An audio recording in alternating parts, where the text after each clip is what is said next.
Hi everyone, I'm back. How are you all doing? I'm doing fine. I just got back from my trip to Vietnam. Got myself a nice hat here as a souvenir. I did enjoy my trip. I had never been to Vietnam before, so it was very interesting to kind of tour the country, see how things were.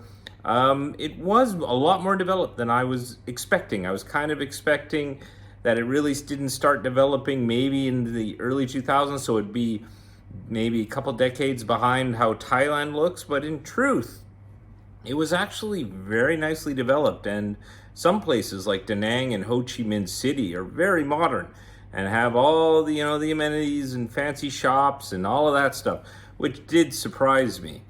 Now, for a background to Vietnam, of course, for most Westerners, the history of Vietnam pretty much starts at one of two places.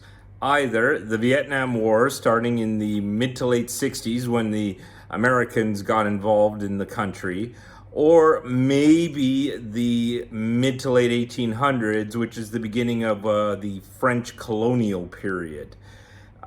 Before that, pretty much no Westerner had know what the history was like, me included. I didn't really know anything about Vietnam. So it was nice to at least get some level of history. It seemed that first, up until about 1000 AD, there was just a lot of back and forth with China. China was controlling it for a while, then they kicked the Chinese out, and then later the Chinese would come back, and then they kick them out, and it was just kind of back and forth until about 1000 AD, when finally the Vietnamese managed to sort of, free themselves and become a free entity ruled by a king, and they went through a number of dynasties up until the French period in the 1800s. There was, of course, still strife, there was still civil wars, there was still fighting between various peoples. Sometimes I think the country was, split up north and south, or sometimes it was unified. But by and large, it followed, a similar pattern, I think, to what happens in a lot of Southeast Asian countries. Of course, the French period then caused a lot of problems for kingly rule. And then later, when the communists took over, that was the end of it. So while Thailand still has a king, Vietnam no longer does. Oh, my hat's falling apart. Yeah, unfortunately, the ribbon broke, so trying to use duct tape to fix it. I mean, don't get me wrong, these hats are great. I was wearing it during the trip sometimes. It was hot. It was hot. It was humid. It's hot in Vietnam in the middle of summer. Who knew? Who knew that Southeast Asia was hot? No, I mean, you expected that it was going to be hot, but the humidity was crazy. So trying to tour around with it being in the 30s and sunny and humid, it was like, and pretty soon your clothes are just damp within about 20 minutes, and it was just uncomfortable to walk around in. But what could we do? We had to do it. On the plus side, there's very few bugs, which kind of surprised me. I figured there'd be mosquitoes and stuff everywhere, but one of the guides told me no. You typically, in the wetter months, later in the year, that's when the bugs come out. But in the summer, when it's a lot drier, you don't get as many bugs. So, okay, your options are hot and humid, no bugs, or maybe a bit cooler with lots of bugs. Your choice. I'm perfectly happy to not have to deal with mosquitoes. I think I got bitten by mosquitoes 3 times, and that was on the last day, which was really annoying because I managed to get through the whole trip without any mosquito bites or anything, which was great. So, getting back to the trip, first stop was Hanoi, the capital. We stayed in the old quarter, which had a lot of narrow streets. I'm going to guess it was sort of from the colonial period. A lot of scooters. Scooters are the main form of transport in Vietnam. There's scooters everywhere. You could even get taxi scooters. You could order a scooter that, the guy would then give you a helmet and you get on, and I didn't do that. We were only there 2 days, unfortunately. Outside of Hanoi, I think you have to go about 2 to 3 hours to get to the coast.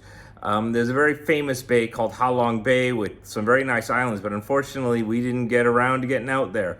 We only stayed in Hanoi those 2 days. Toured around the old quarter, in these, bicycle rickshaw type things. Just went out to eat, wandered around the streets. We saw a water puppet show, sort of a traditional puppet show, but the puppets are on water, which was kind of neat. Now, the National Theater for this in Hanoi, was actually a really good show. I was quite surprised. And they had a live band playing traditional Vietnamese music along with the puppets, and that was really nice. I was actually really impressed hearing this sort of traditional music with these traditional instruments accompanying a pretty complicated puppet show. I think there was like 10 to 12 puppeteers who were at work doing this. Great show. If you're ever in Hanoi, definitely go see it. I'm sure tour guides and stuff are going to mention it anyway, but it was really good. Due to the crowded streets, one thing that was a bit crazy was trying to walk across busy roads. I'd kind of heard about, that in Southeast Asia, this can be a real problem. And this is something that we faced pretty much wherever we went. And if you had to cross the street, you kind of had to learn how to do it. There was no way you could just run. Like, running wasn't gonna help. What you basically had to do is you just had to walk. And then since it was mostly scooters, if a scooter was getting close, you'd kind of stop, and the scooter guy just, kind of go around you. Had to make sure you stopped if it was a car or a truck, and you just slowly inched your way along until you crossed the street. It was pretty unnerving to do the first couple of times. Got the hang of it after a while, but still, crossing streets was just kind of, don't like the idea of doing this, but, just kind of slowly keep an eye on the road, make sure no one's about to hit you, take another few steps forward. Traffic, because it was so congested, was never really going very fast. Like, no one was zooming down the roads at, 80, 90, 100 kilometers an hour. So there was that. But yeah, that in and of itself was an adventure throughout the country.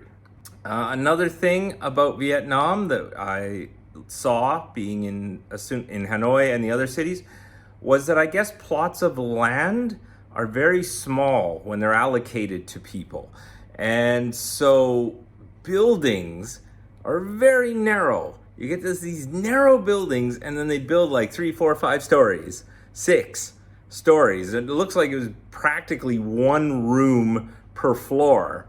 And you'd see this all over the place. So it had to be a land allocation issue, that just for some reason, land would be allocated to people in these very small plots, resulting in them just having to build narrow buildings straight up. Saw it everywhere, well, less so in Da Nang, but a lot more in Ho Chi Minh and Hanoi.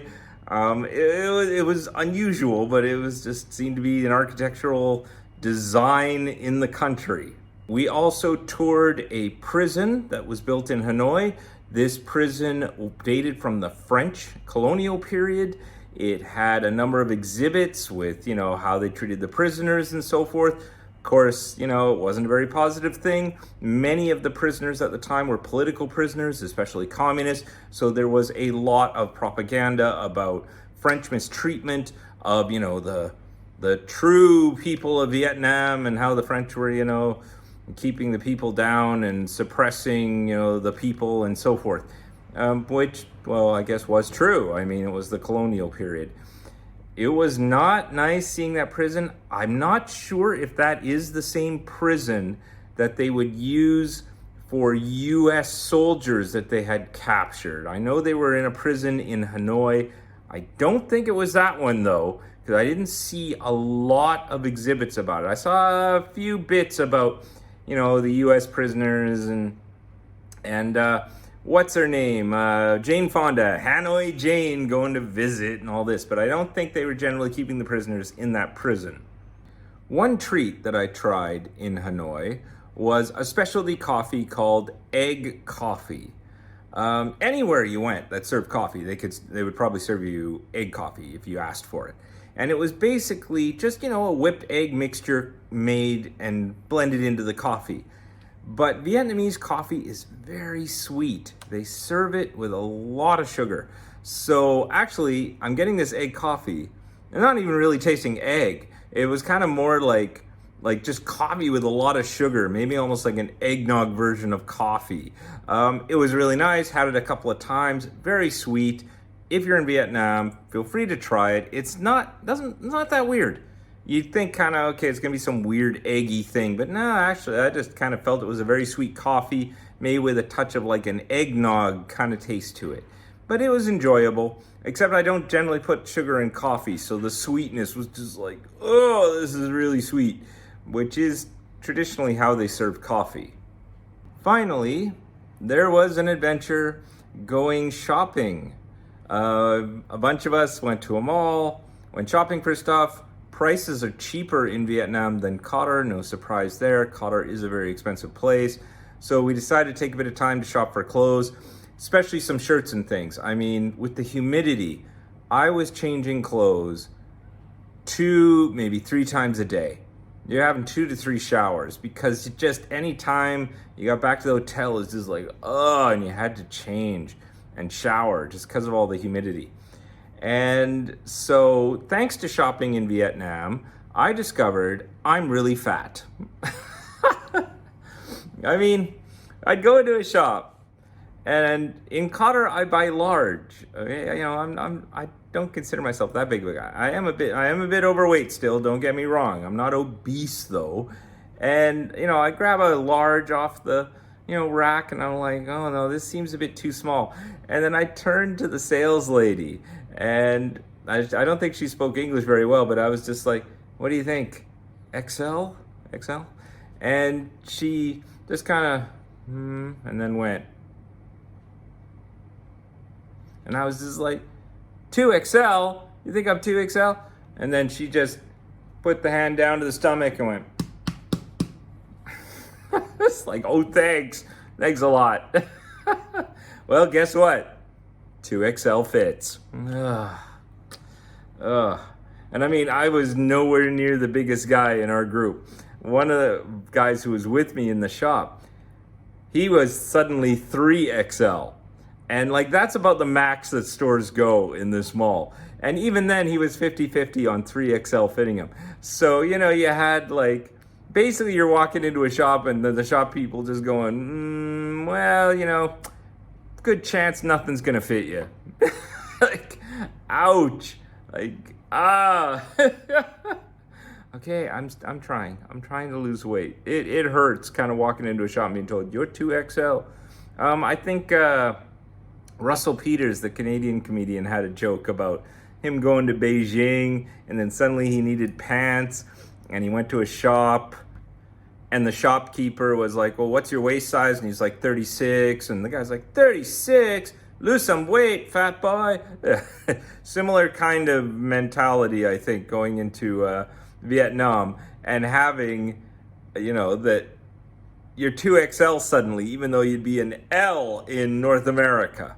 Bizarre. Whew. Okay, this video is getting long, and I haven't even spoken about Da Nang and Ho Chi Minh City yet. So I'll leave it here.